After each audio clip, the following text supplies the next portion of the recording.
The Great Hall of Zerathia Prime stretched wider than any building Marcus had ever seen on Terra Nova. Crystal pillars reached toward a ceiling so high it disappeared into artificial clouds. Emperor Jathic sat on his throne of black stone, his scales shimmering like oil on water under the lights. He was enormous, nearly 9 feet tall even while seated, with eyes that glowed amber and teeth designed for tearing. Marcus stood with the human delegation trying not to shake. He was only 16, the youngest person in the room by decades. He had come because his father, the colony administrator, was too sick to travel. Terra Nova was dying.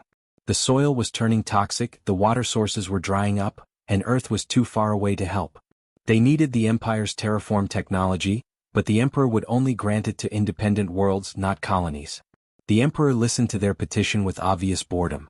His clawed fingers tapped against the armrest. When the senior diplomat finished speaking, Jathic laughed, a sound like stones grinding together. "Another human colony begging for mercy," he said. His voice echoed through the hall. "Your species fascinates me. So weak, so short-lived, yet you spread across the stars like insects. Tell me, why should I grant anything to Terra Nova? What makes you special?" The diplomat began to answer, but the Emperor waved his hand dismissively. "I grow tired of words. Your kind talks endlessly but proves nothing. Every species that joins my empire must demonstrate worthiness. Do you know how many worlds I control? Thousands. Each one earned their place." Marcus felt anger rising in his chest. His little sister was back on Terra Nova, getting sicker every day from the contaminated water. Thousands of families were suffering. He stepped forward before he could stop himself. "Then give us a challenge," Marcus said. His voice cracked halfway through, making him sound even younger. "Let us prove ourselves." The hall fell silent. The human diplomats looked horrified. No one interrupted the Emperor. Jathic leaned forward, his eyes fixed on Marcus like a predator spotting prey. "A challenge?" The Emperor's mouth curved into something like a smile. "From a child? How delightful." He stood, his full height making Marcus feel like an insect. "Very well, young human. I accept your foolish offer." He gestured, and a holographic image appeared in the center of the hall. It showed a creature that made Marcus's blood run cold. The thing was massive, with 6 legs, crystalline scales, and eyes that seemed to glow with intelligence. It looked like a dragon from old Earth stories, but more alien, more wrong somehow. "This is the Vex Thor," Jathic announced. "It lives on the moon of Krelvier. For 300 years, it has killed every being that approached it. Warriors, beast tamers, telepots, all have failed. Many have died. The creature cannot be controlled, cannot be reasoned with, cannot be defeated." Marcus stared at the image. The creature was beautiful in a terrifying way. "Here is my challenge, little human," the Emperor continued. "Tame this predator. You have 7 days. If you succeed..." He paused and his smile grew wider. "If you succeed, I will give your colony its independence. No, better than that, I will give you this entire planet, Zerathia Prime itself. My throne world. You can have it all." The court erupted in shocked whispers. Even the Emperor's own advisors looked stunned. Jathic raised his hand for silence. "But when you fail," he said softly, "Terra Nova's petition is denied forever. Your people will remain a dying colony with no hope of salvation. Do you accept, boy?" Marcus thought of his sister. He thought of the purple skies of home, the farms where he had grown up, the faces of everyone counting on this delegation. He did not understand politics or diplomacy, but he understood animals. He had spent his whole childhood on his family's ranch, working with creatures that others called dangerous or wild. "I accept," Marcus said. The Emperor's laughter filled the hall like thunder. The transport ship dropped Marcus on Krelvier at dawn. The moon was cold and rocky, with purple vegetation that looked sharp enough to cut skin. The pilot, an insectoid alien named Tikvex, handed him a supply pack and a communication device. "The Vex Thor lives in the valley beyond those cliffs," Tikvex said, pointing with one of his 4 arms. "I will return in 7 days. If you are still alive." He paused. "No one expects you to survive, human boy. The Emperor made this challenge to humiliate your species. There is no shame in calling for extraction now." Marcus shook his head. "I made a promise." The pilot clicked his mandibles in what might have been respect or pity, then flew away. Marcus was alone. He hiked for 2 hours before he saw it. The Vex Thor stood on a ridge above him, silhouetted against the purple sky. It was even larger than the hologram showed, easily 12 feet tall at the shoulder. Its crystalline scales caught the light and threw rainbow reflections across the rocks. 6 powerful legs ended in claws that could tear through metal. But what struck Marcus most were its eyes, intelligent, piercing, and filled with something he recognized. Bang! The creature roared, a sound that vibrated in Marcus's chest and made his ears ring. He felt something push against his mind, like invisible hands trying to pry open his skull. Fear flooded through him, primal and overwhelming. This was the telepathic attack the reports mentioned. It made weaker species run screaming or collapse in terror. Marcus sat down on a rock and took deep breaths. He had felt fear before. When his mother died during the colony's first winter. When his sister got sick. Fear was normal. He let it flow through him without fighting it, the way his grandfather had taught him when dealing with spooked horses. The mental pressure eased slightly. The Vex Thor tilted its massive head as if surprised. Marcus unpacked his supplies and set up a small camp. He did not approach the creature. He did not shout or wave weapons. He simply started a fire, heated some rations, and ate dinner while the Vex Thor watched from the ridge. When he finished, he talked quietly like he used to talk to the animals back home. "My name is Marcus," he said. "I am not here to hurt you. I know you are probably tired of people trying to capture you or fight you. I would be angry too." The Vex Thor did not respond, but it did not leave either. Marcus spent the first 3 days just observing. He noticed the creature moved with a slight limp in its rear left leg. It favored one side when it walked. Every evening, it returned to the same cave in the cliff face and stayed there through the night. It never went far from that cave during the day either. On the third day, Marcus climbed higher to get a better view. He saw something that made his heart beat faster. The Vex Thor was not just guarding territory. It was guarding something specific. Through the cave entrance, he could glimpse what looked like large, glowing objects. Suddenly, everything made sense. This creature was not a mindless predator. It was apparent. The report said it had been aggressive for 300 years. That meant these eggs were ancient, possibly the last of the species. Every person who tried to tame the Vex Thor had been seen as a threat to its children. Marcus remembered his own father, who would have fought an army to protect his family. He understood. On the fourth day, he moved his camp closer but stayed visible and non-threatening. He continued talking, telling stories about Terra Nova, about his sister who loved collecting rocks, about the purple sunsets over the grain fields.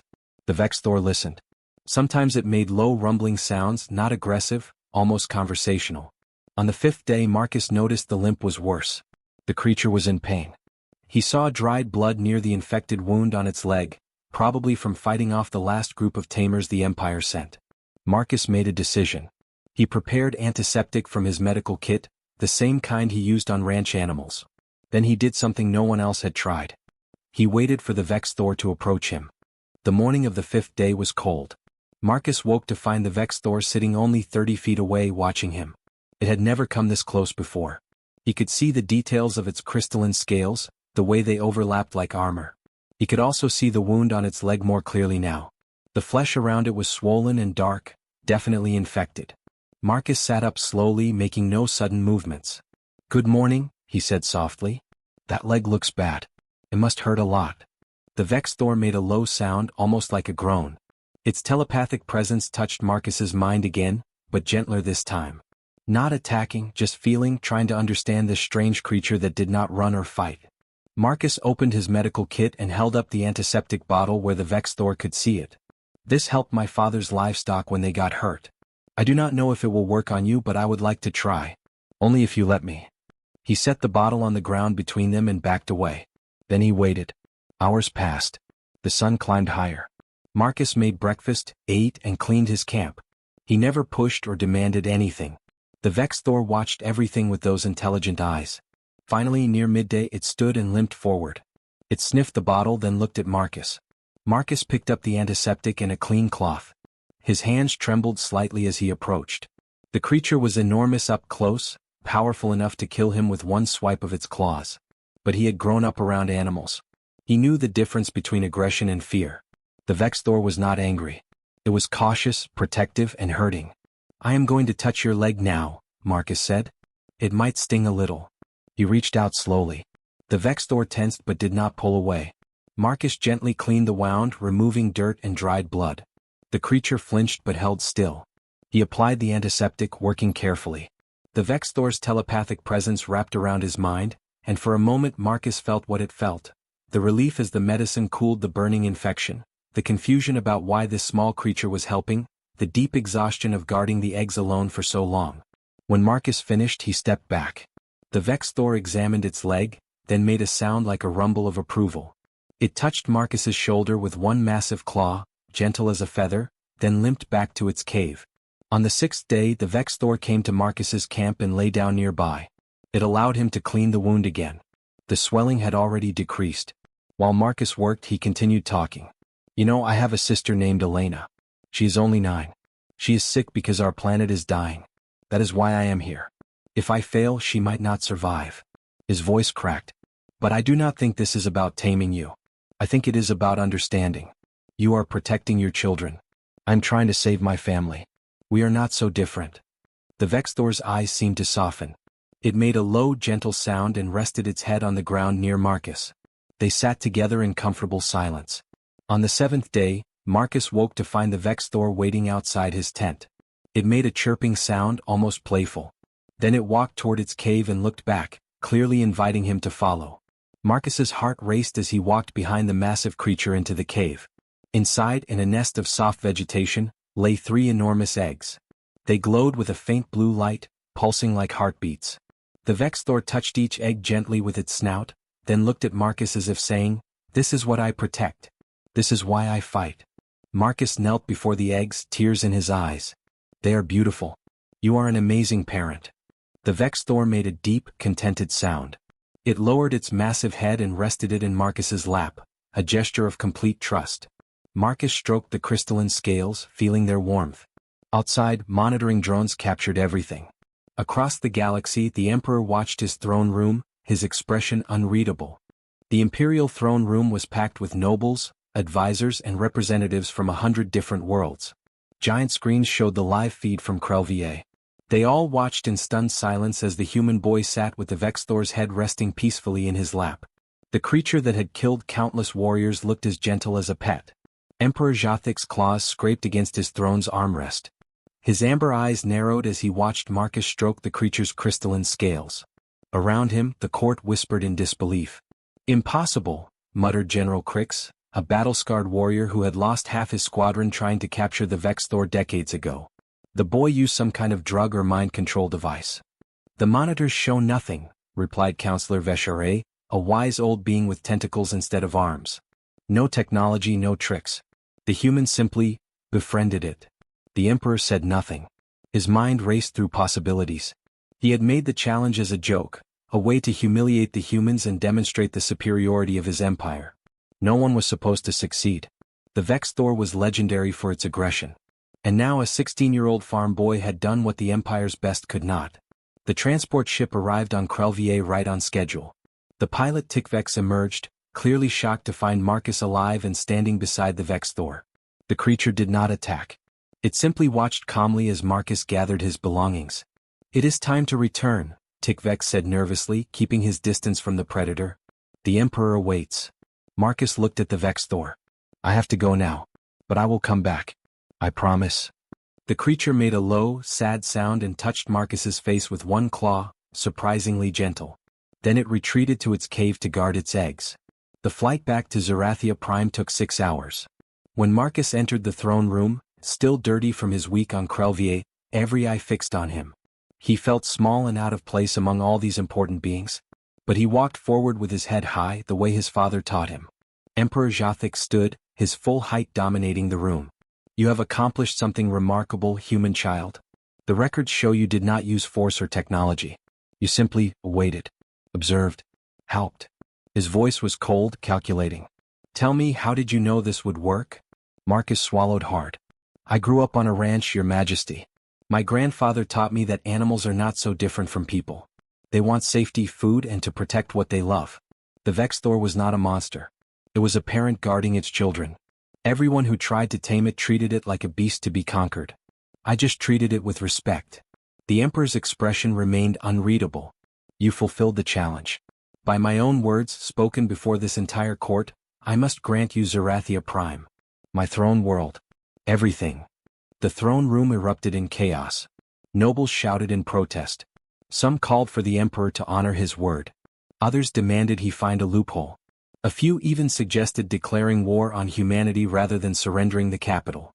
Silence. Jothic's voice shook the crystal pillars. The room fell quiet instantly. He stared at Marcus for a long moment. You have placed me in an impossible position, boy. If I break my word, I lose the respect that holds this empire together. My authority is built on keeping promises. But surrendering my throne world would destabilize everything. Millions could die in the resulting chaos. Marcus felt his stomach twist. He had not thought about the consequences beyond saving Terra Nova. I did not mean to cause trouble, Your Majesty. I just wanted to save my people. I know. The Emperor descended from his throne and approached Marcus, towering over him. That is what makes this so interesting. You were not trying to conquer or humiliate me. You were trying to survive. He looked around at his court. Perhaps that is a lesson this old empire has forgotten. Counselor Vesharay stepped forward. Your Majesty, there may be another way. A solution that honors your word while preserving stability. The Emperor's eyes gleamed. Speak. Counselor Vesharay's tentacles waved thoughtfully as she addressed the court. The Emperor promised Zerathia Prime if the boy succeeded. But perhaps we should ask the human what he truly needs. Sometimes the letter of a promise and its spirit can both be honored. Emperor Jothic's eyes narrowed, but he gestured for her to continue. He turned to Marcus. Speak honestly, boy. If I give you this planet, what would you do with it?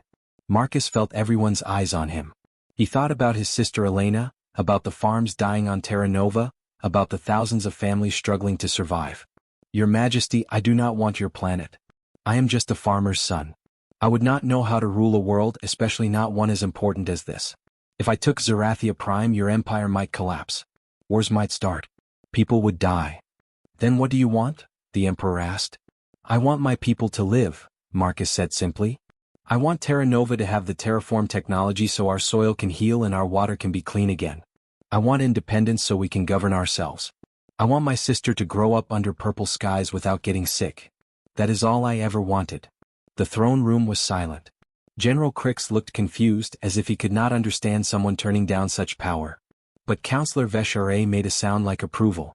Emperor Jothic walked slowly around Marcus, studying him. You would give up a throne world for a single dying colony? Most beings would take everything they could. I am not most beings, Marcus replied. And it is not about what I can take. It is about what my people need. The Emperor stopped in front of his throne but did not sit. Here is my offer, Marcus Chin of Terra Nova. I will honor my word, but in a way that serves both our interests. Your colony will receive full independence immediately. You will have the terraform technology you need, provided free of charge. Terra Nova will be given a permanent seat on the Imperial Council as an equal voice, not a subject world. Marcus felt hope rising in his chest, but the Emperor held up a clawed hand. There is more. The Vexthor and its eggs cannot remain on Krelvier. That moon is too dangerous and isolated. I offer you this. The creatures will be relocated to Terra Nova, where you will establish a sanctuary for them. You have proven you can care for them. They will become a symbol of your world, and perhaps a reminder to this empire of what we have forgotten. What have you forgotten, Your Majesty? Marcus asked quietly. The Emperor's expression softened slightly, the first time Marcus had seen anything but coldness there. That strength without wisdom is just violence. That control without respect creates only fear. You taught the Vexthor to trust you not by dominating it, but by understanding what it needed. Perhaps. He looked around at his court. Perhaps this empire has spent too long trying to dominate the galaxy and not enough time understanding it. Counselor Vesharay stepped forward. This is a wise decision, Your Majesty. The boy has shown us something valuable. Let his world be an example of a different way. The Emperor nodded slowly. Marcus Chin, do you accept these terms?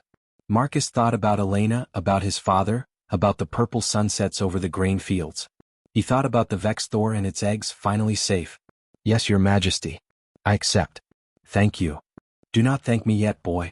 You have created a new problem for yourself. Now you must go home and explain to your people that they are responsible for raising alien predators.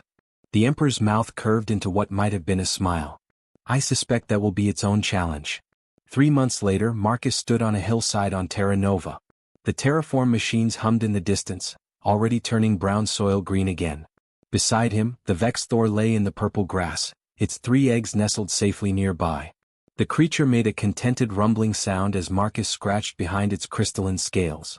Elena ran up the hill, no longer sick, her cheeks pink with health. Marcus, Father says the council meeting starts soon. They want you to attend by video link. Marcus smiled. Tell them I will be there in a minute. He looked at the Vex Thor. You hear that? They want my advice now. Me, a farm boy who just wanted to save his home.